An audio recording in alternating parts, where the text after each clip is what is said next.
I want you to look at this map. These aren't shipping routes. This is the internet. Everything we do seems to happen on the internet.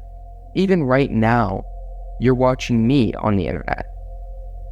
And it seems to just float through the air, but that's not actually true. The vast majority of the internet is in these long cables on the ocean floor. These cables are not magic. They are strands of glass fiber wrapped in layers of protection stretched across the seafloor for thousands of miles.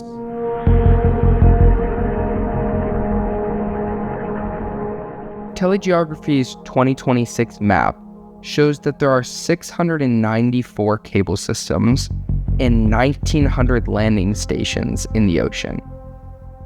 This is the skeleton of the global internet. And this is where this map starts to get uncomfortable. A global network still enters the real world through very specific places. These are the cable landing stations. This is where the ocean internet becomes land internet. And that means that the internet has doors. Some places have many doors. Some places have only a few. And some islands are one bad cable cut away from digital isolation. The International Telecommunication Union says that about 99% of the world's internet traffic travels through these submarine cables. So when people say the cloud, it's actually not in the air. It's in these cables on the ocean floor. Satellites matter, but they're not the backbone. The backbone is wet, buried, private, and mapped across the ocean floor. The good news is that the internet is designed to reroute. If one cable breaks, traffic can often move somewhere else. But rerouting is not magic. It can mean slower connections, outages, higher latency, overloaded backup routes, and entire regions suddenly depending on someone else's path. Damage to these submarine cables is not uncommon. The ITU says that there's an average of 150 to 200 faults each year. This means that there's about 3 cable repairs per week. And it'd be neat to think that this is like spy movie sabotage and there's someone going down there and cutting the cables. But it's actually a lot more boring than that. The ocean is used for fishing.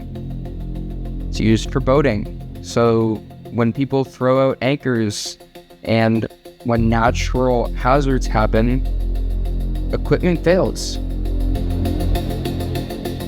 And it's neat to think that something as boring as a ship putting their anchor down in the wrong place can cut off millions of people's access to the internet. And this happens all the time. When a cable breaks, someone has to go out there. It doesn't just fix itself. They have to find it, pull it up from the seafloor, repair it, lay it back down.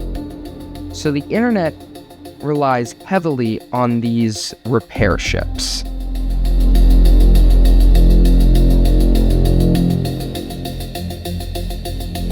Repair is geography. Depth matters, weather matters, conflict zones matter, insurance matters, and the nearest repair ship matters. So now let's take this map and move it inside of geopolitics. In the Baltic Sea, undersea cables have become part of a much darker story. There have been investigations into ships dragging their anchors, damaged telecom cables, damaged power cables, and governments trying to figure out whether they're looking accidents, negligence, or something pre-planned. That uncertainty is the point. A cable does not have to be destroyed by a missile to become a national security problem. It only has to become something that countries can no longer trust. And that is why the FCC actually just updated these submarine cable rules in 2026, making governments able to stop asking, can this cable connect to places, and start asking, who owns it? Who operates it? What equipment is inside it? And who could exploit it? This is really huge. This is a big step in the future of the internet, and it's happening right now as this AI bubble is growing. And it's very important to the future of the safety and reliability of our global internet. To land or to operate a submarine cable connected to the United States, these companies need what's called a cable landing license. And that sounds so boring. But it's actually really cool, because this is where geopolitics start to really affect this system. And this is another thing that a lot of people miss. The internet is not controlled by the government. It is built by telecom companies, tech giants, infrastructure firms, and international partnerships. So the companies that are selling you the cloud are increasingly building this deep sea floor. And that's not immediately bad, but what it does mean is that the architecture of the internet is the same as the architecture of private power.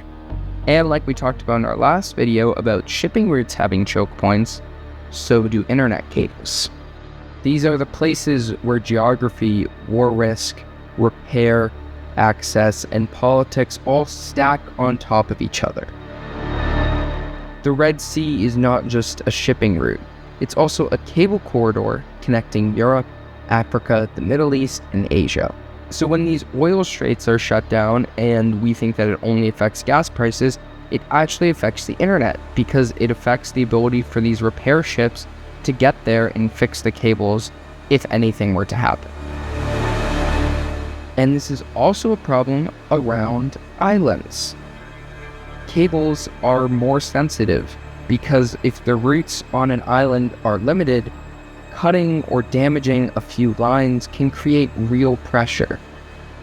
And this is where our map comes back to you.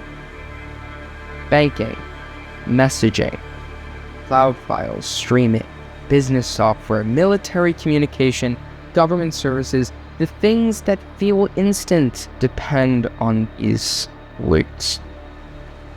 And if these routes slow down or fail, it might not look like the end of the internet, but what it does look like is delays, outages, rerouting, broken services, and a lot of people realizing that the cloud was never really floating above them. This is the strange part about the internet. It feels decentralized, but it depends on a physical network with owners, permits, choke points, repair shops, landing stations, and governments watching closely. This map is beautiful because it shows connections, but it's also unsettling because it shows dependency. Oh, and by the way, if you want to play around with maps like this and going to specific cables that may be providing you with your internet, Telegeography actually puts out this really cool website that I will link in the description below and should be right here on the screen. And if you really go into that, you'll see that the internet isn't fragile because one of these cables could break. It's fragile because there's all these hidden systems that have to line up perfectly or these routes stop working. The internet is not in the clouds. It is under the ocean floor. And that is why I believe that this map may just be the most important map in the world. Thank you for watching The Hidden Media.